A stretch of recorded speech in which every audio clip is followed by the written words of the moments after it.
प्रिय साथियों नमस्कार। कैसे हैं आप? उम्मीद करता हूं एकदम बढ़िया होंगे। राम राम भाई सारा ने। और good afternoon to all of you. आज की क्लास में सबसे पहले कमेंट किया है राजीव अत्री ने। तो हमारी क्लास में जो सबसे पहले कमेंट करेगा उसका नाम लिखेंगे, नाम बताएंगे। मीनू ने किया है, प्रकृति है, Shubham, Arun, Tina, Pranjal. Good afternoon to all of you. और चलते हैं आज की क्लास में आगे। कल की क्लास में कुछ क्वेश्चंस रह गए थे जो मैंने आपको होमवर्क में दिए थे, तो पहले उनका सॉल्यूशन कराऊंगा। फिर आज की क्लास का जो टॉपिक है प्रॉब्लम ऑन एजेस, इसको लेकर आगे बढ़ेंगे। ठीक है। प्रॉब्लम ऑन एजेस में दो क्लासेस रहेंगी आपकी। आज की जो क्लास रहेगी, ठीक है, बेसिक फंडामेंटल, फिर कल की क्लास में उससे आगे के क्वेश्चंस। तो पहले तो जो होमवर्क वाला सेक्शन था ये निपटाते हैं। क्वेश्चन नंबर 6, 7, 8 और 9। फिर उसके बाद जो प्रॉब्लम ऑन एजेस के सवाल हैं इन्हें करेंगे हम। ठीक है। और बेटा, जितने भी जो भी मैं चैप्टर पढ़ाऊंगा ना, उस चैप्टर की जो हिस्ट्री होगी, जैसे हरियाणा कांस्टेबल 1 नवंबर 2021 के पेपर में सवाल आया था, ऐसे ही एक है क्वेश्चन नंबर 6, ये भी 2021 के पेपर में ही आया है। और ऐसे एक क्वेश्चन ये है। ठीक है। तो इस तरीके से जो आपका एग्जाम है हरियाणा कांस्टेबल, उसके भी पीवाईक्यू को शामिल करते हुए चैप्टर वाइज हम आगे बढ़ रहे होंगे। ठीक है, वो मैं मेंशन कर दूंगा। तो पार्टनरशिप चैप्टर मैंने मेंशन नहीं किया था, बट यहाँ मैं मेंशन कर दूंगा। अब मतलब इससे मेंशन कर दूंगा आगे की सभी क्लासेस में। ये क्वेश्चन देखो क्या कह रहा है। एक ये वाला मैं समझा देता हूँ, फिर इसी तरह का एक क्वेश्चन मैंने प्रैक्टिस के लिए डाला है, इसे आप करके बताना। ये वाला मैं बताता हूँ आपको। ठीक है। प्रांजल कह रहे हैं, सर आपने जो अभी तक कॉन्सेप्ट करवाए हैं, मैंने कल पीवाईक्यू किए, सभी क्वेश्चन सॉल्व हो गए, थैंक यू।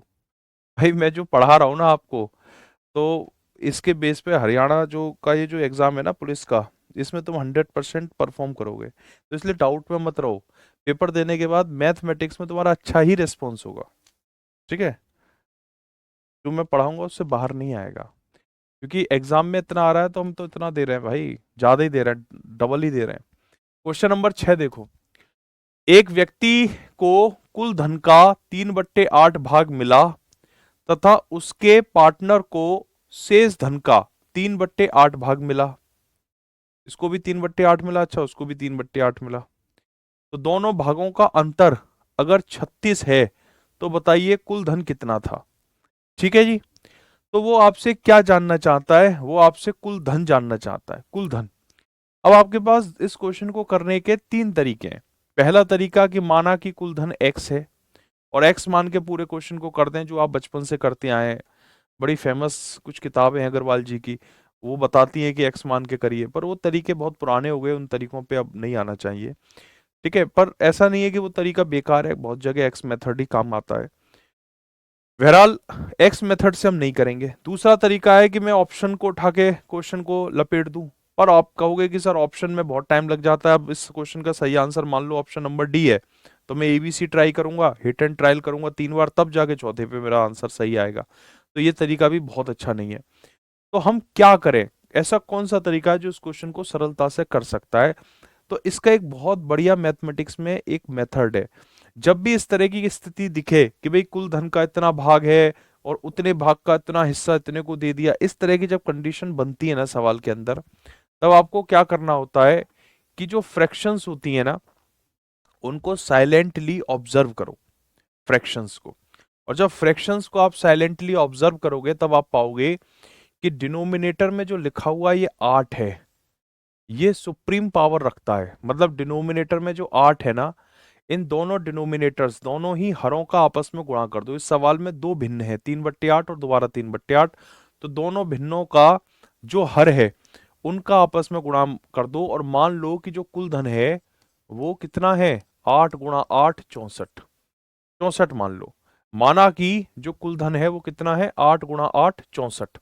अब वो कह रहा है एक व्यक्ति को कुल धन का 3/8 भाग मिला, तो ये 64 है। एक व्यक्ति को कितना मिला? 64 का 3/8, यानी कि 64 का 3/8 मिला। 64 का 3/8 मतलब 64 में 3/8 से गुणा कर देंगे, तो एक व्यक्ति को 8 × 3 24, 64 रुपए में से 24 रुपए मिले एक व्यक्ति को, और उसके पार्टनर को बचे हुए धन का 3/8 मिला। एक बात बताओ, 64 रुपए में से अगर 24 रुपए निकल गए तो बचा कितना? 40 बचा।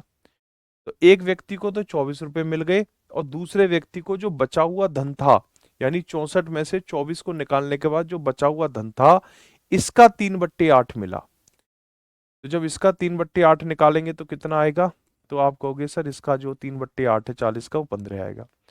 तो फिर कहता है कि दोनों के भागों का अंतर, यानी दोनों जो पार्टनर हैं, दोनों जो दोस्त हैं, उनके भागों का अंतर 36 है। लेकिन मैंने 64 माना है, उस हिसाब से एक का हिस्सा 24 है, दूसरे का हिस्सा 15 है, तो दोनों के भागों का अंतर कितना है? 9। क्योंकि मैंने 64 माना है, उस हिसाब से दोनों के भागों का अंतर क्या है? ठीक है, दोनों के भागों का अंतर 9 है। लेकिन क्वेश्चन में दोनों के भागों का अंतर कितना दिया है? 36 दिया है। तो जो क्वेश्चन में 36 दिया है उसे लिख लो, और डिवाइड में जो 9 है इससे भाग लगा दो, और मेरे प्यारे बच्चों गुणा कर दो। किससे? जो पूछ रहा है, क्या पूछ रहा है? कुलधन। कुलधन 64 है, तो 64 से गुणा कर दो। 9 से 36 4 बार, 4 की गुणा 64 में कर देंगे, 256 इसका आंसर आ जाएगा। Option number D. ठीक है। एक बात मैं आपको फिर कहना चाहता हूं भाई, उसमें रिजर्व बैंक ऑफ इंडिया में ऑफिस अटेंडेंट की पोस्ट निकली हुई है 18 से 25 साल। 10वीं 12वीं वाले ही इस फॉर्म को भर सकते हैं, जो लोग ग्रेजुएट है वो इस फॉर्म को नहीं भर सकते। 572 वैकेंसी है पूरे इंडिया में। ठीक है। सैलरी 50,000 से ज्यादा है, सीधी भर्ती है, सिर्फ एक एग्जाम होगा और आपकी नौकरी पक्की। तो मुझे, और ये वैकेंसी हर साल नहीं आती, 2021 के बाद अब आई है। हमने बैंकिंग वही रोजगार विद के चैनल पर इसका कोर्स भी निकाला है, 800 रुपए का है। पर आपको कोर्स लेने की जरूरत नहीं है, आपको कोर्स लेने की आवश्यकता बिल्कुल नहीं है। आप इसी बेस से आप आरबीआई ऑफिस अटेंडेंट के पूरे पेपर को फोड़ के आ जाओगे। उसमें 5 क्वेश्चन आते हैं नंबर सीरीज के, जैसे तुम रीजनिंग में करते हो। 10 सवाल आते हैं सिंप्लीफिकेशन के, बहुत साधारण से, और 10 सवाल आते हैं अंकगणित के, जो मैं पढ़ा रहा हूं इसी में से आएंगे। और 5 क्वेश्चन का एक डीआई आता है, मतलब पैराग्राफ होता है 5 क्वेश्चन का, बहुत ईजी होता है, बिल्कुल मुश्किल नहीं है। ठीक है। तो आप जाके एक बार बैंकिंग में रोजगार विद अंकित चैनल को देख सकते हो, उसका हमने कोर्स निकाला है, सेवक बैच है, पर वो आप मत लो, क्योंकि आप पे इतना टाइम नहीं है कि आप उस बैच से पढ़कर अपना ये भी कर लो वो भी कर लो। मेरा कहना है कि अगर आप SC ST से हो तो 50 रुपये फीस है, जनरल OBC EWS में 450 रुपये की फी है फॉर्म भरने की। पेपर कब है? 1 मार्च या 28 फरवरी। मौका है, फिर मत कहना कि गुरुजी अपॉर्चुनिटी आती है आप बताते नहीं हो। ठीक है। तो ये हरियाणा पुलिस की तैयारी कर रहे हो, अच्छी बात है, लेकिन वो भी करो। अगर वहां नौकरी लग गई तो भैया हरियाणा पुलिस कांस्टेबल से मैं सच बता रहा हूँ, लाख गुना अच्छी नौकरी है, लाख गुना। सैलरी शुरुआत 50,000 है उसकी, एक्सपीरियंस के बाद तो 1 लाख पार जाएगी उसकी सैलरी। क्वेश्चन नंबर 7 देखो, और आरबीआई आरबीआई है, कोई छोटी मोटी बैंक है नहीं। ठीक है। आरबीआई तो पापा है, जितने भी बैंक हैं, SBI PNB वगैरह, इन सबसे ऊपर है भाई वो। इनके लिए नियम बनाती है वो, नोट छापती है वो। क्वालिफिकेशन क्या चाहिए? हाई स्कूल इंटर बस। अगर आपने ग्रेजुएशन कर लिया तो फॉर्म नहीं भर सकते, लिख के दिया उन्होंने कि अंडर ग्रेजुएट अप्लाई कर सकते हैं। जिसकी ग्रेजुएशन पक्की हो गई, पोस्ट ग्रेजुएशन जिसने कर लिया, PhD कर ली, वो फॉर्म नहीं भर सकते। बड़ा अजीबो गरीब किस्म की वैकेंसी है। दुनिया कहती है कि पढ़े, ज्यादा से ज्यादा पढ़ा लिखा आदमी मिले, वो कह रहे हैं हाई स्कूल इंटर वाला मिल जाए तो ठीक है, अगर पढ़े लिखे हो, तुम ग्रेजुएशन कर ली, तो फॉर्म नहीं भर सकते। अगर फॉर्म भर दिया तो हम तुम्हें पकड़ लेंगे। क्या कर लेंगे? पकड़ लेंगे, पकड़ लेंगे मतलब। ठीक है। पकड़ लेंगे। तो अलाउ नहीं है। फीस ज्यादा है, अरे तो अब फीस तो होगी, अब 450 रुपये भी तुम्हें ज्यादा लग रहे हैं। और फिर आरबीआई तुम्हें 50,000 रुपये महीने की नौकरी सैलरी देगी, फिर वो भी क्या ज्यादा है, फिर क्या करेगा? 50,000 लेके 20,000 ले ले, ज्यादा है। ठीक है। चलो, क्वेश्चन इंग्लिश में अलग है, हिंदी में अलग है। हाँ, इंग्लिश में अलग है, हिंदी में इसलिए अलग है क्योंकि ये क्वेश्चन मैंने बनाया है तुम्हारी प्रैक्टिस के लिए। तो हिंदी में तो चेंज कर दिया, अंग्रेजी में करना भूल गया। मेरी गलती है भाई, इसमें और किसी की नहीं है। ठीक है जी, अब सही है, अब सही है। चलो, ये वाला क्वेश्चन ट्राई करके देखो, जिसे क्वेश्चन नंबर 6 में डाउट है, ये क्वेश्चन एकदम डाउट क्लियर कर देगा। एक व्यक्ति को कुल धन का 4/7 भाग मिला और उसके पार्टनर को शेष धन का 1/5 भाग मिला। तो सबसे पहले आपने घबराना नहीं है, और जो डिनोमिनेटर्स है इनका आपस में मल्टीप्लाई करना है। मान लो कि कुल धन 5 और 7 की गुणा 35 है। मान लो मेरे प्यारे बच्चों, मान लो बेटे, कुल धन कितना है? 35, 5 सत्ते 35। अब वो कह रहा है कि दोनों एक व्यक्ति को कुल धन का 4/7 और 1/5 मिला, तो 5 और 7 की गुणा करके कुल धन 35 है। एक व्यक्ति को कुल धन का 4/7 भाग मिला, तो 35 का 4/7 निकालो। तो 35 का अगर 4/7 निकालोगे, 7 से 35 5 बार, 5 चौके 20, तो 20 रुपया हो गया। एक व्यक्ति को कुल धन का 4/7 भाग मिला, यानी 35 का 4/7 कितना होता है, 20। तो एक व्यक्ति को 35 रुपए में से 20 रुपए मिले। अगर एक को 35 में से 20 रुपए मिले, तो दूसरे को कितने मिले होंगे, 35 में से 20 घटा दो, 15 मिले होंगे। पर वो कह रहा है नहीं, उसे 15 नहीं मिले। अगर 35 में से 20 निकाल दोगे, तो जो बचा हुआ धन 15 है ना, इस 15 का 1/5, यानी इस 15 में 1/5 से गुणा कर दो, तो 3 रुपया मिला है दूसरे व्यक्ति को। तो कह रहा है कि पहले व्यक्ति को और दूसरे व्यक्ति को जितने भी रुपया मिला है, उसका अंतर 20 और 3 का अंतर 17 है 35 मानने पर। क्वेश्चन में कह रहा है कि उसका अंतर 510 है। सवाल के हिसाब से अंतर 510 है और हमारे हिसाब से अंतर 17 है। तो 510 में 17 से भाग लगा के गुणा कर दो, किससे, कुल धन से। कुल धन कितना है, 35, तो 35 से 17 से इसे काट देंगे बेटा 30 बार। 35 की गुणा अगर तुमने 30 में कर ली दोस्तों, जीत ही कह दे, 1050 अंकुश का आंसर आ गया भाई। आज तो अंकुश, योगेश, पवन सैनी, रविंद्र कुमार, जीत और निखिल का भी आंसर आ चुका है। भूपेंद्र कुमार ने भी आंसर दे ही दिया आज तो। चलिए आगे बढ़ जाए। अब एक बार कमेंट करके बता दो जी, सब चंगासी, आगे बढ़ जाओ। लो, अब बढ़ते हैं अगले सवाल पर। ये वाला क्वेश्चन देखो बेटे, एबीसी एक कंपनी में साझेदार है। कौन है जी ये, साझेदार है एबीसी करके। किसी वर्ष में ए को लाभ का 1/3 भाग मिला, बी को 1/4 भाग मिला, सी को 5,000 मिले। तब बताओ ए को लाभ के फलस्वरूप कितने रुपए मिले। तो आपने पहले छठे और सातवें क्वेश्चन से क्या सीखा, ये आप क्वेश्चन नंबर 8 में लगाओ। लगाओ इसे क्वेश्चन नंबर 8 में। कैसे लगाओगे, मैंने आपसे क्या कहा मेरे प्यारे बच्चों, ये जो फ्रैक्शंस होती है ना, भिन्ने होती हैं, इनकी नीचे वाली संख्याओं की आपस में गुणा कर दो। 1/3 और 1/4 याद रखो। भिन्न में ऊपर अंश होता है, नीचे हर होता है। क्या कहते हैं इसको, हर कहते हैं। हर, हर वर्ड कहां से आया बेटा, ये आया हर हर महादेव, जय बब्बा की। ठीक है, हर हर महादेव। तो भैया महादेव की शरण में चले जाओ, हर की शरण में चले जाओ, क्या होगा, कल्याण होगा। शिव मतलब कल्याण, जो शिव की शरण में गया कल्याण हो गया उसका। तो आपने 3 और 4 की गुणा कर दो, तो कितना आ जाएगा, 12 आ जाएगा, 12। तो मान लो कि एबीसी ने एक कंपनी में हिस्सेदार है, किसी एक साल में ए को लाभ का 1/3 भाग मिला। कुल लाभ कितना है, 12, मतलब कुल पैसा 12 है, राइट, 12। ए को कुल लाभ का 1/3 भाग मिला, तो ए को कितना मिला, 12 का 1/3। तो 12 का 1/3 कितना होता है, 4। ये ए को मिला, ए को कितना मिला, 12 का 1/3 यानी 4 रुपया मिला। बी को 1/4 मिला, बी को कितना मिला, बी को मिला 12 का 1/4।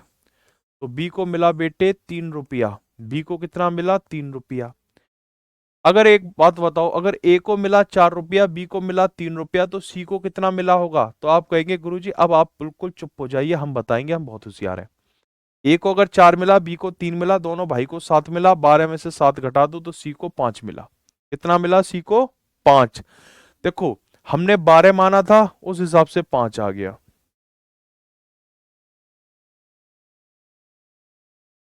अब सही है, ठीक है।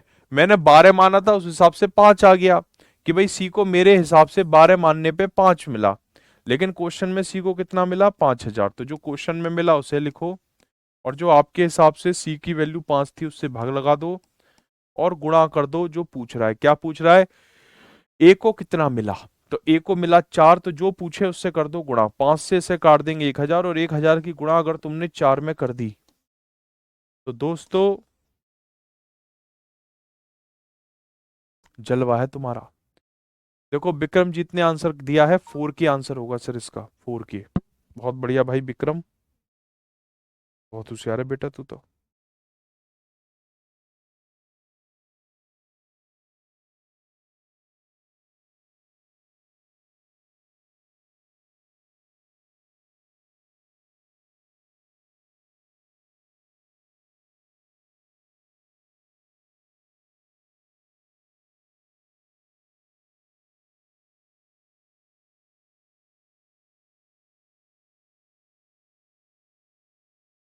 क्लियर?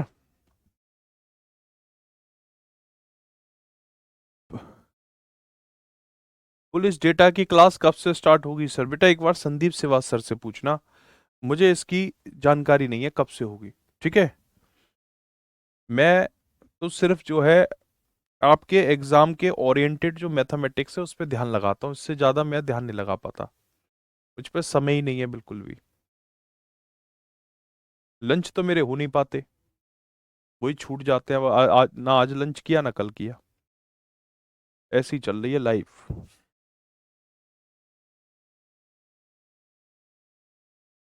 चलो, ये वाला क्वेश्चन देखो मेरे प्यारे बच्चों, ये क्या कह रहा है? आरबीआई वाली पोस्ट की कितनी कट ऑफ जाती है? बहुत तगड़ी कट ऑफ जाती है उसकी तो, 111, 120 में से। लेकिन सबसे हाईएस्ट थी 2021 की बता रहा हूं मैं कट ऑफ। चलो बाद में बात करेंगे उस पर, पहले पढ़ ले, है ना। मैं एक वो बता दूंगा तुमको, कुछ वीडियो बता दूंगा, सजेस्ट कर दूंगा, वीडियो देख लेना, तो तुम्हें सारी जानकारी हो जाएगी। कट ऑफ वट ऑफ सब कुछ बता रखी है हमने, इवन पेपर तक करा दिया है। 2021 का पूरा 120 सवाल का सेट करा रखा है। आप देख लेना हरियाणा की कट ऑफ कितनी है, यूपी की बता रहा हूँ मैं 111.25। अब हरियाणा की कितनी है वो मुझे याद नहीं है, देख के बता पाऊंगा। देखो देखो, ये सवाल पढ़ो, बहुत अच्छा सवाल है और समझने वाला सवाल है, और ये बहुत इंपॉर्टेंट सवाल है। ठीक है, दो आदमी रमेश और सुरेश, और ये जब पेपर थोड़ा सा टफ बनेगा ना, मॉडरेट कांस्टेबल लेवल पे, तब ये डालेगा सवाल, आसान पेपर में ही डालेगा। दो आदमी रमेश और सुरेश 15,000 रुपए और 25,000 रुपए लगाकर एक व्यापार में निवेश करते हैं। एक का नाम है रमेश, एक का नाम है सुरेश। ठीक है जी, ये वही है रमेश सुरेश की पापा जी की पतलून, पिताजी की पतलून 2 ब्लच छोटी कर दो। देखो सबसे पहले आपने क्या करना है, 15,000 और 25,000 के तीन तीन जीरो को आपस में मार खत्म कर दो इन्हें, पहली बात तो। ठीक है, ये तीन तीन जीरो काट दो, 5 से 15 3 बार, 5 से 25 5 बार। वो कह रहा है रमेश और सुरेश 3 और 5 के अनुपात में पैसा लगाते हैं। रमेश और सुरेश 3 और 5 के अनुपात में पैसा लगाते हैं। फिर कहता है कि साल के अंत में दोनों को 10,000 रुपए का फायदा होता है। मतलब रमेश लगाता है अगर 3 और सुरेश लगाता है 5, 3 और 5 के अनुपात में जब दोनों भाई पैसे लगाते हैं, ठीक है, तो साल के अंत में दोनों को 10,000 रुपए का फायदा होता है। तो ये ऐसा नहीं है कि 10,000 रुपए का फायदा हुआ तो तुरंत आपस में इन्होंने बांट लिया, नहीं। ये जितने रुपए का फायदा होता है ना, उसका 12% फिर से व्यापार में लगा देते हैं। ठीक है, जैसे इन दोनों भाइयों ने मिलकर मोमोज की दुकान खोल ली, मोमोज की दुकान, ठीक है, मोमोज की दुकान खोल ली। तो पहले ऐसी लगा लिया इन्होंने, ठेला सा रेडी टाइप की लगा ली। मैंने कहा ठीक है भाई, अब जैसी ऐसी चलाएंगे, और जो फायदा होगा साल भर का, उस फायदे में से कुछ पैसा निकाल के और छोटी सी दुकान ले लेंगे, ये जो रेडी है इससे निकल के फिर एक छोटी सी दुकान ले लेंगे। तो मतलब जो भी प्रॉफिट होगा उसे पूरा पूरा बांटेंगे नहीं आपस में, उसका कुछ हिस्सा व्यापार में दोबारा से लगाएंगे ताकि हम अपने व्यापार को और बेहतर कर सके। तो रमेश बोला जी भाई, सुरेश बोला जी भाई, दोनों भाई राजी हो गए। अब साल के अंत में 10,000 रुपए का प्रॉफिट होता है, तो वे अपने लाभ का 12% फिर से व्यापार में लगा देते हैं। तो मेरे प्यारे बच्चों एक बात बताओ, 12% अगर व्यापार में लगा दिया तो बचा कितना? 100 में से 12 को माइनस कर दो तो बचा कितना है? 88। 100 में से 12 को माइनस कर दो तो बचता है 88, यानी 10,000 रुपए का 88%, इतना पैसा है जो वो आपस में बांटेंगे। और 88% के अलावा जो 12% था वो उन्होंने आपस में मतलब कर दिया। परसेंटेज से 2 जीरो काट देंगे, 88 की गुणा 100 में करेंगे तो मेरे प्यारे बच्चों आ जाएगा 8800। कितना आ जाएगा? 8800। तो कह रहा है कि वर्ष के अंत में दोनों को 10,000 रुपए का लाभ होता है और वे अपने लाभ का 12% फिर से व्यापार में लगाते हैं। ठीक है, यानी 88%, 12% लगाने के बाद जो बचा हुआ 88% है 10,000 का, उसका आपस में ये डिस्ट्रीब्यूशन करते हैं। अब वो कह रहा है कि बची हुई राशि में से, मतलब 12% निकाल दिया 10,000 में से तो 8800 बचा। अब इस 8800 में भी उन्हें चैन नहीं है, अब इन 8800 में से भी दोनों भाई 1,000 रुपए और निकाल लेते हैं कि भगवान जी के नाम। ठीक है, 1,000 रुपए निकाल लिए कि हम भगवान जी की गुल्लक में डालेंगे कि भैया आपकी कृपा से सब काम हो रहा है, करते हो तुम कन्हैया, मेरा नाम हो रहा है।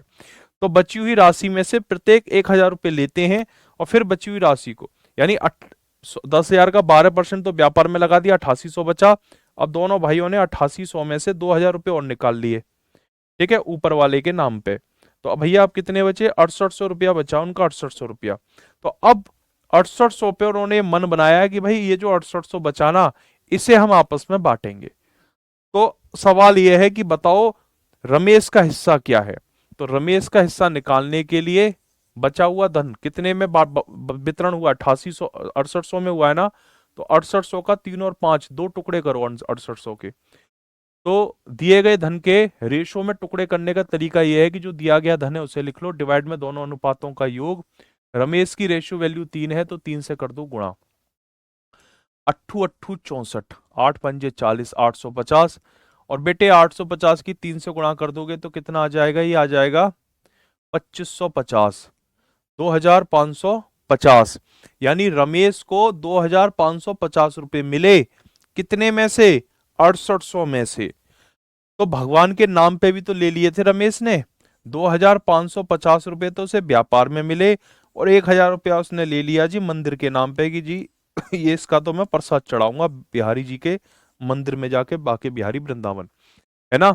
तो 2550 रुपए तो उसने 6800 में से ले लिए, और 1,000 रुपया उसने बची हुई राशि में से, प्रत्येक 1,000 रुपया लेता ना तो वो 1,000, तो 3550 इसका सही आंसर है। बताइए क्या यही आपका आंसर है। सर 2000 कहां से आ गया, बस ये बता दीजिए। राजेश बॉक्सर भाई कह रहे हैं, राजेश भाई बची हुई राशि में से प्रत्येक 1,000 रुपये लेते हैं, ठीक है। तो मतलब रमेश भी 1,000 लेता है और सुरेश भी 1,000 लेता है, यानी दोनों भाई 2,000 रुपये लेते हैं। किस में से लेते हैं भाई, 10,000 रुपये का दोनों ने मोमोज बेचे साल भर, पनीर मोमोज और पता नहीं कौन कौन से होते हैं, ठीक है, अफगानी मोमोज वही होते हैं ना। तो 10,000 का 12% निकाल दो, 10,000 का 88%, यानी 8800 रुपया। 10,000 का पूरा प्रॉफिट किया साल भर का, उसमें से 12%, 10,000 का 12%, एक कितना हो गया, 1,200 रुपया। तो 1,200 रुपये तो उन्होंने दुकान में ही लगा दिया। जो बचा हुआ 8800 था उसमें से दोनों भाई ने 1,000 यानी टोटल 2,000 रुपये ले लिया। तो कुल धन कितना बचा, 8800 में से 2,000 माइनस कर दो, 6800 बचा। ठीक है जी, समझ में आ गया सब, चंगासी चीते ही कह दे। चलो आगे बढ़ जाओ। अब साथियों लेकर चलता हूं आपको उम्र संबंधी समस्याओं की ओर। सुनने में तो ऐसा लगता है टॉपिक जैसे कोई बायोलॉजी का टॉपिक है, उम्र संबंधी समस्याएं, है ना, कि जोड़ों में दर्द, घुटने में दर्द, चल नहीं पाते, कमर झुकी है, परेशान है। बट मेरे प्यारे भाई मैथ के सवाल है, इनमें उम्र निकालनी होती है। इन सवालों को तो हर व्यक्ति की जिंदगी में ना, उसके पड़ोस में एक आंटी ऐसी जरूर होती है जिनका काम सिर्फ यही होता है कि अरे बेटा तू तो बहुत बड़ा हो गया, अरे आंटी मेरे पास कोई ऑप्शन ही नहीं था, क्या करूं मैं, समय के साथ बड़ा हो गया। तो उनको ये जरूर बताना टॉपिक। देखो क्वेश्चन कैसे बनते हैं हरियाणा कांस्टेबल में, देखें आप। कमल और सविता की आयु का अनुपात 6 और 5 है, और उनकी आयु का योग 44 साल है। तो 5 साल बाद उनकी आयु का अनुपात बताइए, the ratio of age after 8 years will be. 8 साल बाद पूछ रहा है, इसने एस लिख दिया। मेरा टाइपिंग वाला भाई मेरी बेइज्जती कराने में कहीं वो नहीं छोड़ता, कमी। 8 साल बाद उनकी आयु का अनुपात बताइए। करना मेरे प्यारे भाई सवाल को। देखते हैं आप इस क्वेश्चन की फील्डिंग सेट करते हो कि ये आपकी फील्डिंग सेट करता है। 1 नवंबर 2021 में अगर तुमने पेपर दिया होता ना, तो ये सवाल तुम्हें मिल जाता। देखो कमल की एज निकालनी है, और अब आप तुम बहुत होशियार हो, तुम्हें मालूम है कि अगर योग दे दिया और अनुपात में तोड़ने की बात कहे, तो जो योग है ना उसको लिख लेते हैं एज इट इज, डिवाइड में दोनों रेशियो का सम 6 और 5 11, और गुणा कर देंगे उस संख्या से जो पूछ रहा है। क्या पूछ रहा है जी, वो पूछ रहा है कमल की आयु। तो कमल का अनुपातिक मान क्या है, तो आप कहेंगे जी कमल का अनुपातिक मान 6 है, तो 6 से कर देंगे गुणा, तो कमल हो जाएगा 24 साल का। अगर कमल 24 साल का है बेटे, तो सविता कितने साल की होगी, 44 साल के तो दोनों ही हैं ये, 44 में से 24 घटा दो तो जो सविता है वो 20 साल की होगी। अब वो कह रहा है 8 साल बाद उनकी आयु का अनुपात बताओ। तो 8 साल बाद यानी दोनों की एज में 8-8 साल जोड़ दो मेरे प्यारे बच्चों, ये 28 का हो जाएगी। ये जो हमारी बहन है सविता ये 28 की हो जाएगी, और हमारा भाई है कमल ये 32 का हो जाएगा। तो दोनों का अनुपात पूछ रहा है, तो बेटा 32 ऊपर 28 नीचे, 4 से 32 8 बार, 4 से 28 7 बार। देखो अगर यही तुम्हारा आंसर आ गया ना तो तालियां बजा दो। James bond Haryana. India is not for beginners. India में सब पाए जाते हैं, जेम्स बॉन्ड भी, माइकल जैक्सन भी, सब पाए जाते हैं बेटा।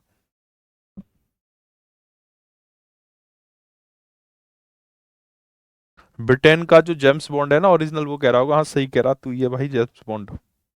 हम तो ऐसे ही बैले बैठे हैं। 8 अनुपात 7। राहुल भाई कह रहे हैं पहले वाला क्वेश्चन चेक कर लो गुरुजी, गलत बता दिया आपने। बेटा सही बताया मैंने, सही है। ये गलत क्या है इसमें, क्या चेक करूं मैं इसमें?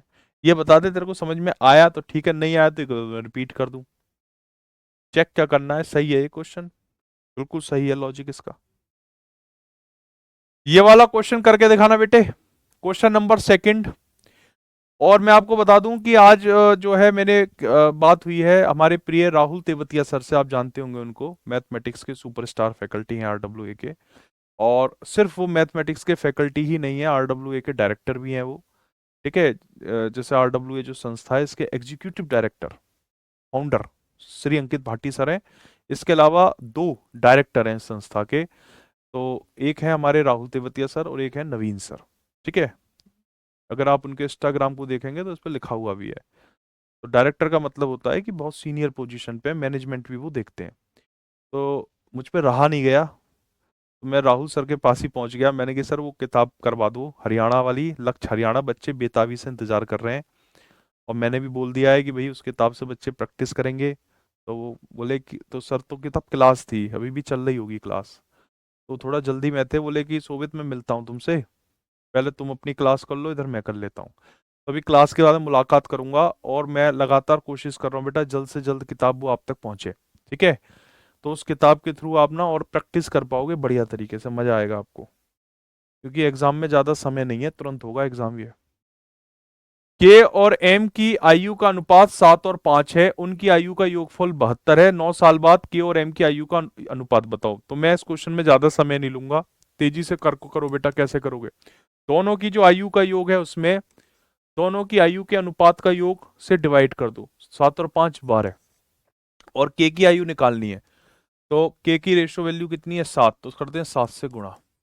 12 से 72 6 बार, तो ये हो गया 6 7 42। और 9 साल बाद पूछ रहा है इसलिए 42 में 9 साल जोड़ देंगे तो ये हो जाएगा 51।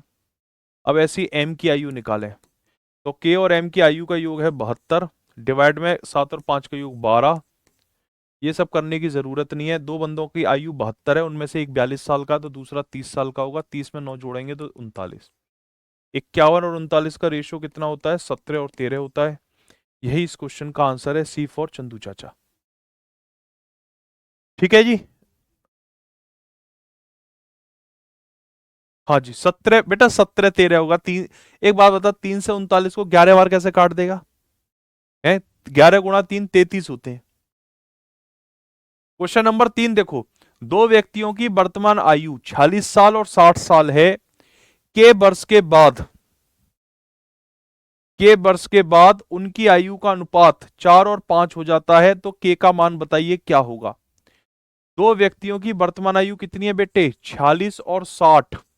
वो कह रहा है कि अगर मैं दोनों की उम्र में के जोड़ दूं, अगर मैं दोनों की उम्र में के और के जोड़ दूं, ऊपर वाले के में के जोड़ दूं, नीचे वाले की उम्र में के जोड़ दूं, तो इससे जो अनुपात होता है ना दोनों की उम्र का, वो 4/5 हो जाता है। तो बताओ के का मान क्या है?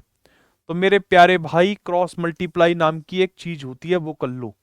5 से 46 में गुणा करोगे तो 230 होगा। 200 कितना होगा जी? 230 होगा।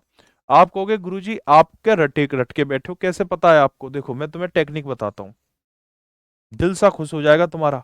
जब भी किसी संख्या में 5 से गुणा करनी हो, है ना, जब भी किसी संख्या में 5 से गुणा करनी हो तो उस संख्या को आधा करके लिखकर लास्ट में 0 लगा दो। जयराम जी की खत्म कहानी, छुट्टी। छुट्टी। आप कहोगे गुरु जी मैं नहीं मानता, ऐसे नहीं हो सकता, मेरी आंखों पे यकीन नहीं हो रहा। देखो 12 66 88 में 5 से गुणा करनी है, तो आपने क्या करना है, इन इस पूरी संख्या को आधा करके लिख दो बेटा, आधा करके।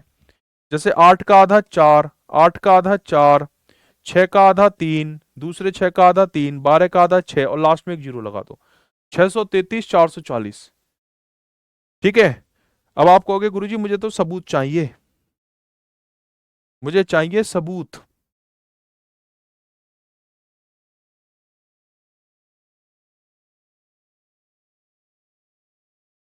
अरे कहाँ है on screen keyboard?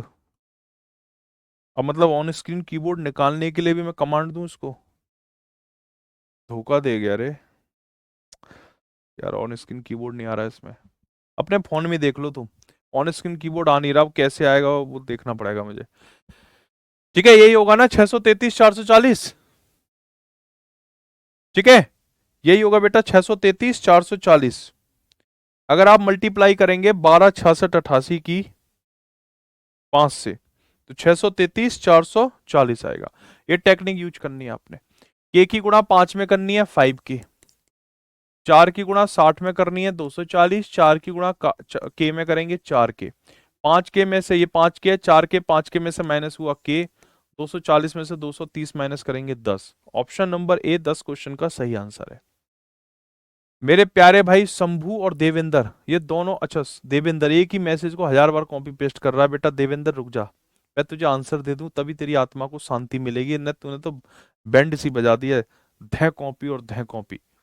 Under graduate final year में एपियर वाले इस आरबीआई फॉर्म को फाइनल कर सकते हैं अंडर ग्रेजुएट फाइनल ईयर। मेरे प्यारे भाई देवेंद्र, ये कौन सी डिग्री होती है अंडर ग्रेजुएट फाइनल ईयर है? अंडर ग्रेजुएट फाइनल ईयर कुछ नहीं होता, ग्रेजुएट के फाइनल ईयर लिखता है ना। देखो मैं तुम्हें आसान भाषा में बताता हूँ, तुम बीए कर रहे हो, ठीक है, थर्ड ईयर में हो, अभी तुम्हारा थर्ड पूरा बीए कंप्लीट नहीं हुआ, तुम्हें डिग्री नहीं मिली, फाइनल ईयर की मार्कशीट नहीं मिली, तो तुम अंडर ग्रेजुएट हो। मतलब ये समझ लो कि तुम्हारा तुम बीएससी के थर्ड ईयर में हो और उसके 5 एग्जाम है और तुमने 4 दे दिए, एक एग्जाम नहीं दिया, तो भी इस फॉर्म को भर सकते हो। क्यों? क्योंकि अभी तुम अंडर ग्रेजुएट हो, क्योंकि पता नहीं ना वो लास्ट वाले में पास हो गए कि फेल हो गए, तो अंडर ग्रेजुएट है। हाँ तुम्हारे ग्रेजुएशन हो गया तो भाई तुमसे गलती हो गई, अब तुम फॉर्म नहीं भर सकते, ये आरबीआई का कहना है। ठीक है, चल अब मत पूछियो दोबारा ये बात। मैंने कह तो दी वीडियो देख ले भाई, इतनी मेहनत से वीडियो बनाई है, 1.5 लाख 2 लाख वीडियो चली गई, इतने लोगों ने देख ली, और एक बार देख लो, उसमें हर सवाल का जवाब दिया है मैंने, हर सवाल का। और अगर तुम्हारी हरियाणा में नौकरी लगेगी ना, तो तुम्हें ऐसे मत सोचना घर के आसपास लग जाएगी, चंडीगढ़ में लगेगी। एबीसी की आयु का अनुपात 2 4 5 है, एबीसी की आयु का अनुपात 2 4 5 है, उनका आयु का योगफल 77 है, 10 साल बाद ए और बी की आयु का योग बताएं। तो मेरे प्यारे बच्चों बहुत आसान क्वेश्चन है ना, 5 और 4 9 और 2 11, तो इस 77 में करेंगे 11 से भाग और गुणा कर देंगे, जैसे ए की उम्र निकालनी है तो ए का अनुपात 2 है तो 2 से गुणा कर देंगे, या फिर ऐसा कर लो, ये एक्स का बहुत आसान तरीका है, तीनों अनुपातों को जोड़ के 77 में भाग लगाया तो कितना आ गया, 77 में भाग लगाया तीनों अनुपातों को जोड़ के, 5 और 4 9 और 2 11, तो 11 से 77 कट गया 7 बार। अब ये जो 7 आया ये चाबी है, अगर इसकी 2 में गुणा कर दोगे तो 14, 4 में कर दोगे 28, 5 में कर दोगे 35। तो एबीसी की आयु 14 28 35 है, वो आज की नहीं 10 साल बाद की आयु पूछ रहा है। तो भाई अगर कोई बच्चा आज 14 साल का, 10 साल बाद 24 साल का और 28 साल का 38 साल का, वो पूछ रहा है 24 और 38 साल वाले व्यक्ति की उम्र का अनुपात बता दो। तो बेटे 2 से 24 कट गया 12 बार, 2 से 38 कट गया 19 बार, 12 और 19 अगर आपका आंसर आ गया तो सही आंसर आ गया, 12 और 19। ठीक है जी, 12 और 19 क्लियर है? एक बार कमेंट करके बता दो भाई।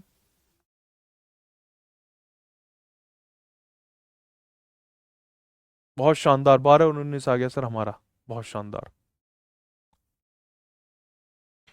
सुल्तान बैच में तो ऐसे ऐसे बालक थे, उनमें से कुछ कहते थे कि सर मैं 18 घंटे रोज पढ़ता हूँ, मेरा सिलेक्शन तो हो जाएगा ना। इसमें नहीं मिला मुझे अभी तक ऐसा कोई खलीफा टाइप कि 18 घंटे में रोज पढ़ता हूँ मेरा सिलेक्शन हो जाएगा क्या? 18 घंटे रोज पढ़ने वाले का सिलेक्शन हो जाएगा? हरियाणा का चेयरमैन बेटा घर पे आएगा रेंगते हुए ज्वाइनिंग सर्टिफिकेट देने। जैसे होते हैं ब्रह्मा जी खुश हो जाते थे तपस्या से, 1000 साल तपस्या करी ब्रह्मा जी खुश हो गए, तो 18 घंटे रोज पढ़ने वाले इसको तो फिर भगवान ही खुश होकर देगा उसे नौकरी। आलोक और अनिल की वर्तमान आयु का अनुपात 3 और 4 है। यदि आलोक की आयु अब से 20 साल बाद 62 साल होगी, तो अनिल की वर्तमान आयु बताओ कितनी होगी। देखो एक बात समझो बेटा, दो बंदे हैं, एक का नाम है आलोक और एक का नाम है अनिल, और इन दोनों की एज का रेशो 3 और 4 है। अगर इन दोनों की उम्र का अनुपात 3 और 4 है, सर बेसिक नहीं है क्या इसमें मेरे प्यारे भाई रॉकी? इसमें बेसिक इसलिए नहीं है क्योंकि इसका basic he ratio and proportion है, ये कोई मैं अलग चैप्टर नहीं पढ़ा रहा हूं, रेशो एंड प्रोपोर्शन का ही पार्ट है ये। तो एक बात बता, मैंने अभी तक कोई इसमें कोई नया सूत्र लगा दिया है ना? जो अनुपात में जो मैं फर्स्ट डे से अभी तक चीजें बता रहा हूं उसी को तो आगे बढ़ा रहा हूं ना, है ना? तो इसमें रेशो तो इसका बेसिक ही पूरा चैप्टर है रेशो। आलोक और अनिल दो व्यक्ति हैं, 3 और 4 के अनुपात में इनकी एज है, ठीक है। अब वो कह रहा है आलोक की आयु अब से 20 साल बाद 62 साल हो जाएगी। एक बात बताओ, आलोक की आयु अब से 20 साल बाद 62 साल हो जाएगी, तो अनिल की वर्तमान आयु बताइए क्या होगी। मेरे प्यारे बच्चों, मैंने पहली क्लास और दूसरी क्लास में आपको एक बात बताई थी, अगर दो व्यक्ति 3 और 4 के अनुपात में है तो उनकी वास्तविक उम्र निकालने के लिए दोनों की उम्र में एक कोएफिशिएंट लगा देते हैं जिसे मैं एक्स कहता हूं, ठीक है। 3x और 4x, मतलब मैं अगर कहता हूं कि जैसे मेरी उम्र मान लो, मैं जैसे मान लो 25 साल का हूं और मेरा भाई 20 साल का है, राइट? तो अनुपात में 5 से 25 को 5 बार, 5 से 20 को 4 बार, तो अनुपात में मैं ये कहूंगा कि मेरे और मेरे भाई की उम्र का अनुपात 5 और 4 है। तो तुम इसका मतलब ये थोड़ी लगा लोगे कि गुरुजी 5 साल की है और जो भाई है उनका 4 साल का है। भाई तुम ऐसे नहीं लगा सकते।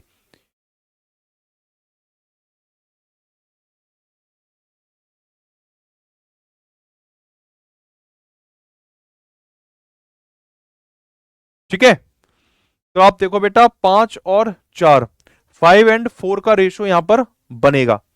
तो अगर मैं यहां कहता हूं कि जो आलोक और अनिल की जो एज का रेशो है वो 3 और 4 है, तो उनकी रियल एज क्या होगी? 3x और 4x। अब वो कह रहा है कि अनिल आलोक की आयु अब से 20 साल बाद 62 साल हो जाएगी। बेटा आलोक आज 3x साल का है, तो 20 साल बाद यानी जो आज आलोक की आयु है अगर उसमें 20 साल जोड़ दो तो आलोक की आयु 62 साल हो जाती है, राइट? कितनी हो जाती है? 62 साल। या तो इस क्वेश्चन को आप ऐसे करके एक्स निकाल के और फिर अनिल की आयु के लिए उस एक्स की 4 से गुणा करके सॉल्व कर सकते हैं। अगर आप कहते हो जी पेपर में तो मुझे बहुत टाइम लगेगा गुरुजी, मुझे कोई ऐसी टेक्निक सी बताओ कि मजा सा आ जाए, तो देखो इसकी एक और आसान तरीका है, उसको अपना लो, उससे कुछ नहीं करना पड़ेगा आपको। वो कह रहा है आलोक की आयु आज से 20 साल बाद 62 साल हो जाएगी। आलोक 20 साल बाद 62 साल का होगा, तो आज आलोक कितने साल का है? आज आलोक 42 साल का है ना। अरे कोई व्यक्ति 20 साल बाद 62 साल का हो जाएगा, तो 20 साल बाद वो जितने साल का हो जाएगा अगर उस एज में से 20 को माइनस कर दूं तो आज वो कितने साल का हो जाएगा? 42 साल का। भाई मैं आज 42 साल का हूं तभी तो 20 साल के बाद 62 साल का हूंगा, ठीक है। तो आज मेरी आयु कितनी है? 42। और क्वेश्चन में आलोक की मतलब रेशो के क्वेश्चन में आलोक की आयु कितनी बताई गई है अनुपात के हिसाब से? 3, और वैसे है 42। तो बेटे 42 में अगर मैं 3 से भाग लगा के 4 से गुणा कर दूं, क्या मेरे क्वेश्चन का डायरेक्ट आंसर नहीं आ जाएगा? 56 साल डायरेक्ट आ जाएगा। ऐसे कर लो।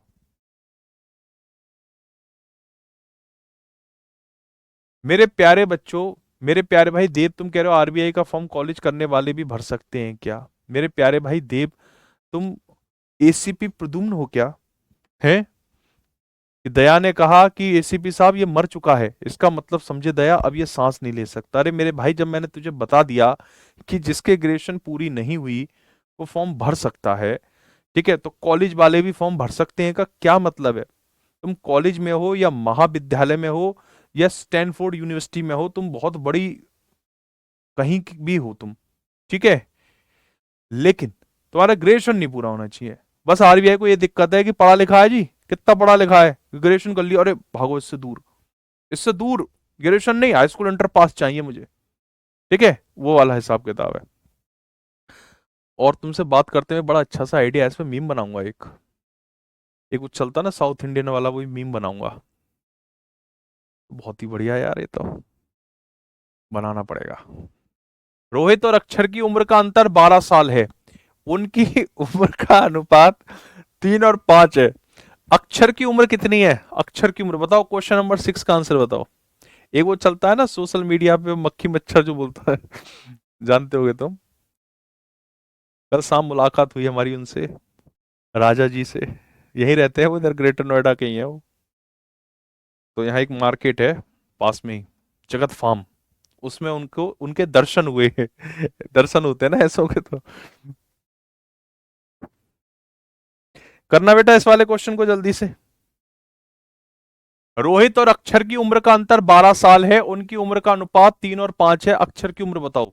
मेरे प्यारे बच्चों, अनुपात की दृष्टि से देखा जाए तो रोहित 3 साल का है और अक्षर 5 साल का है। दोनों की रेशो के हिसाब से उम्र का अंतर 2 साल है। दोनों की उम्र का अंतर रेशो के हिसाब से कितना है? 2 साल है। 2 साल। और क्वेश्चन में कितना दिया बेटा? दोनों की उम्र का अंतर क्वेश्चन में कितना दिया है? 12 साल। देखो मैं इससे मॉडरेट क्वेश्चन करा दूंगा कल की क्लास में, इससे मॉडरेट ही क्वेश्चन होंगे। पर मैं आपको बताना चाहता हूं कि आप जिस एग्जाम को देने जा रहे हैं, ये बैच जिस एग्जाम को लेकर है, उस एग्जाम की औकात इस चैप्टर में इतनी ही है। ये पीवाईक्यू बता रहे हैं, इससे ऊपर नहीं जाएगा। ठीक है, ये इसी लेवल के क्वेश्चन दिखेंगे आपको। ठीक है, अब इससे ऊपर के कठिन क्वेश्चन अगर मैं कराता हूं तो वो तुम्हें तुम्हें वो और स्मार्ट बनाते हैं, लेकिन पेपर में आपको दिखेंगे ऐसे क्वेश्चन। ठीक है, तो आप देखें उनकी उम्र का अनुपात कितना है? 3 और 5। दोनों की उम्र का अनुपात 3 और 5 है, तो दोनों की उम्र का अंतर 2 है। यहां पर दोनों की उम्र का अंतर कितना दिया है? 12। तो 12 में रेशो के हिसाब से जो उम्र का अंतर है उससे भाग लगा के गुणा कर दो। अक्षर की उम्र, अक्षर की उम्र क्या है? दूसरी रेशो वैल्यू यानी कि 5। तो आपका आंसर हो जाएगा बेटा 30। 30 साल। ऑप्शन नंबर बी, 30 साल इज द राइट आंसर। ठीक है, एक ये वाला क्वेश्चन देखो। अनीता और सुनीता की एज में 30 साल का अंतर है। 5 साल पहले अनीता की आयु, 5 साल पहले अनीता की आयु सुनीता की आयु की 3 गुना थी। तो सुनीता की वर्तमान आयु कितनी है?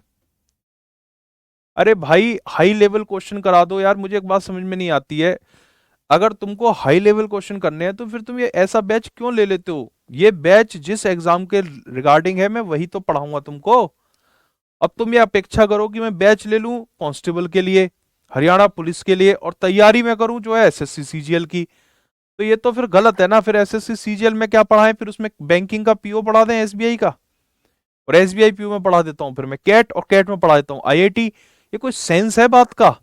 भाई जिस एग्जाम के लिए बैच है उसी एग्जाम को तो पढ़ाएंगे हम। ठीक है, अब वो बात अलग है कि भाई देखो जैसे मैंने ये वाला क्वेश्चन कराया, अब ये वाला क्वेश्चन जो मैंने कराया है ये आपके कांस्टेबल के एग्जाम में इसके आने के चांस बहुत कम है। आ सकता है बट बहुत कम आएगा।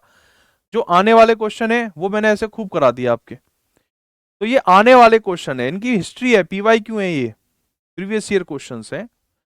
मैं इससे ऊपर का लेवल दो कल भी पढ़ाऊंगा ना ये चैप्टर। ठीक है, तो धीरे धीरे क्वेश्चन का लेवल बढ़ा देंगे। ये देखें आप, यहां पर क्वेश्चन का लेवल थोड़ा सा चेंज है, यहां पर भी लेवल उठा हुआ है क्वेश्चन का, तो ऐसे बढ़ा देंगे लेवल, एकदम से नहीं बढ़ाएंगे। पर आपके पेपर में आएंगे क्वेश्चन ऐसे ही। ये वाला क्वेश्चन देखो, अनीता और सुनीता की आयु में 30 साल का अंतर है। 5 साल पहले अनीता की आयु सुनीता की आयु की 3 गुना थी। मेरे प्यारे बच्चों आज 2025 चल रही है, तो 5 साल पहले 2020 ही तो थी। अनीता और सुनीता दो व्यक्ति हैं। वो कहता है अनीता की आयु सुनीता की आयु की 3 गुना थी। मतलब अगर सुनीता 1 साल की थी तो अनीता 3 साल की थी। कब? 2020 में। गुरुजी 2020 कहां से आ गया? अरे मेरे भाई 5 साल पहले की बात कर रहा है। तो 5 साल पहले यानी कि आज से 5 साल कम कर दो, 2020 आ गया। अनीता की आयु सुनीता की आयु की 3 गुना थी। अब वो कह रहा है अनीता और सुनीता की आयु में 30 साल का अंतर है। कितने साल का अंतर है? 30 साल का अंतर है दोनों की एज में।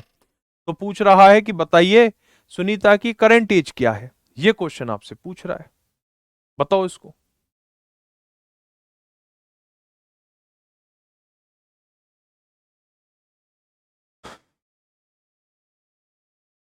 ठीक है।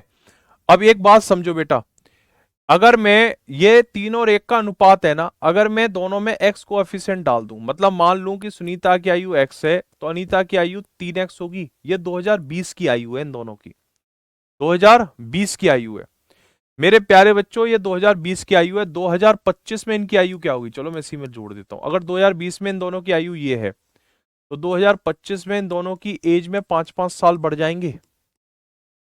जो 3x साल का है वो 3x+5, जो x साल का है वो x+5। वो कह रहा है वर्तमान में दोनों की एज का अंतर 30 साल है, मतलब इन दोनों की एज को अगर मैं माइनस कर देता हूं तो 30 मिलता है। 3x+5 में से x+5 घटाओ, +5 में से 5 चला जाएगा, 3x में से x गया 2x, तो 2x आएगा। इन दोनों का अंतर कितना आएगा, 2x। तो ये जो 2x है इसकी वैल्यू 30 साल दी है, तो x की वैल्यू कितनी हो जाएगी, 15 साल। सुनीता की वर्तमान आयु पूछ रहा है, तो बेटा सुनीता की वर्तमान आयु कितनी है, x+5, x+5 है तो 15 है, 5 जोड़ दो 20 आंसर हो जाएगा। आप कह रहे होंगे गुरुजी ये तो बड़ा लंबा सा है, इसको और शॉर्ट में करा दूं। पहले ऐसे समझ लो, मैं शॉर्ट में करा देता हूं, ठीक है, शॉर्ट में करा देता हूं। जो बच्चे हमारे सुल्तान बैच से या उससे पुराने के बैच के हैं ना, तो उनके लिए तो अगर मैं एग्जैक्ट एग्जाम का लेवल पढ़ा दूंगा ना तो क्लास छोड़ के भाग जाएंगे। ये कहेंगे गुरुजी क्या पढ़ा रहे हो, ये सब तो हमें मौखिक कर देते हैं इन सवालों को। और इसमें गलती मेरी है कि भाई मैंने तुम्हारा लेवल जो है इंक्रीज कर दिया है। आपके पेपर में इतना है, हमने इतना करा दिया है सुल्तान में, तो जब इतना करा दिया तो ये तो कुछ भी नहीं है उसके आगे, जबकि एग्जैक्ट लेवल ये है तुम्हारे पेपर का। अब देखो बेटा, इसी क्वेश्चन को मैं और इजी वे में कराता हूं आपको, ठीक है, और इजी वे में। अनीता और सुनीता की आपको मैं सारे पीवाईक्यू करा दूंगा, चिंता मत करना तुम। अनीता और सुनीता की आयु में 30 साल का अंतर है। 5 साल पहले इन दोनों की एज कर 5 साल पहले अनीता की आयु सुनीता की 3 गुना थी, मतलब सुनीता 1 साल की थी तो अनीता 3 साल की थी, ठीक है। एक बात जिंदगी में याद रखना, अगर 5 साल पहले, बेटा 5 साल पहले दो लोगों की उम्र का अंतर 30 साल था, तो 5 साल बाद भी दोनों की उम्र का अंतर 30 साल ही होगा। यह बात हो रही है 5 साल पहले यानी 2020 की। दो लोगों की उम्र का अंतर हमेशा समान रहता है। मैं अपने पिताजी से 5 साल पहले अगर 25 साल छोटा था तो मैं 5 साल बाद भी 25 साल छोटा रहूंगा, और 1 करोड़ साल बाद भी 25 साल ही छोटा रहूंगा। 26 साल छोटा नहीं हो सकता। अगर हो गया तो ये फिर बड़ा हिस्टोरिकल इवेंट होगा ना, तो ऐसा संभव नहीं है। दो लोगों की उम्र का अंतर हमेशा समान रहता है। तो 5 साल पहले 30 साल का अंतर था 2020 में, तो आज भी 30 साल का ही अंतर होगा। तो अगर सुनीता 1 साल की थी और ये कौन है लड़की अनीता 3 साल की है, तो दोनों की एज का अंतर कितना है, 2। जबकि क्वेश्चन में अंतर दिया है 30, तो अगर 2 बराबर है 30 के तो 1 बराबर है 15 के। एक किसको रिप्रेजेंट करता है, सुनीता की आयु को। 2020 में सुनीता 1 साल की थी और 1 का मतलब 15 है, 1 का मतलब 15 है। तो 2020 में अगर सुनीता 15 साल की है तो 2025 में सुनीता कितने साल की होगी, 15 + 5 20। कि गुरुजी हमें तो एक्स से एलर्जी है, बिना एक्स के कराओ, तो बेटा ऐसे होगा बिना एक्स के, ये 20 साल आंसर आ जाएगा इसका, ठीक है जी। लो अगला क्वेश्चन, लो ये वाला करके देखो है। हाँ 2-4 मिनट दे दो, किसी क्लासेस में करंट अफेयर की।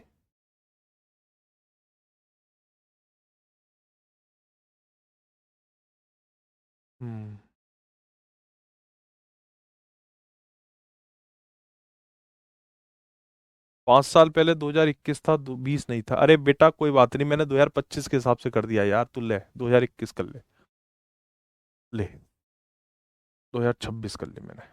2026 में दुनिया खत्म है ना, इसलिए लिखना नहीं चाह रहा था। ये, ये वाला क्वेश्चन करो, 2026 में दुनिया खत्म है तो इसलिए मैं लिखना नहीं चाह रहा था। डोनाल्ड ट्रम्प की हरकतें भी ऐसी है ना। ये वाला क्वेश्चन बेटा, ये 2-3 क्वेश्चन मैं होमवर्क में दे रहा हूं, इन्हें कराते हैं, ठीक है। कल की क्लास को फिर आगे बढ़ा देंगे, कल की क्लास से। बिल्कुल सर, एक्स क्वेश्चन में नहीं होना चाहिए बेटा। अन्नू बहुत सारे क्वेश्चन दिखाऊंगा जो बिना एक्स के सॉल्व ही नहीं हो सकते, ठीक है। बहुत सारे ऐसे क्वेश्चन है बिना एक्स के तो हालत खराब हो जाएगी उनमें। एक महिला की आयु उसकी पुत्री की आयु की 4 गुना थी, 6 साल बाद महिला की आयु पुत्री से 3 गुना होगी, उसकी वर्तमान आयु का योग बताइए। तो ये 2-3 क्वेश्चन है, ये मैं छोड़ के जा रहा हूँ पीडीएफ में, ठीक है। 5 क्वेश्चन है ये, तो कल की क्लास में इन 5 क्वेश्चन से आगे बढ़ाऊंगा। क्वेश्चन नंबर 13, 12, 11, 10, 9, 8, 6 क्वेश्चन है ये। 6 क्वेश्चन एक बार ट्राई करने का प्रयास करना, इनका जो भी आंसर होगा वो मैं टिक लगा दूंगा, ठीक है। और कल की क्लास में एक बार एक्सप्लेन कर दूंगा, एक बार प्रयास करने का प्रयास जरूर करना एक बार। और कल की क्लास में आज जो पढ़ाया है उससे लेवल ऊपर रहेगा, ठीक है। यानी कि आपके पेपर में अगर थोड़ा सा भी टफ अगर पेपर बनता है इस चैप्टर से, तो जैसे क्वेश्चन आएंगे वैसे कल करा दूंगा। बाकी एक बार बैंकिंग वाई रोजगार विद अंकित चैनल पे चले जाना, वहां पर मेन चैनल पे स्पेशल इवेंट में वीडियो की हुई है मैंने, Haryana RB assistant, RB attendant, वो देख लेना, पूरा हो जाएगा। थैंक यू, जय हिंद। आ जाओ सर।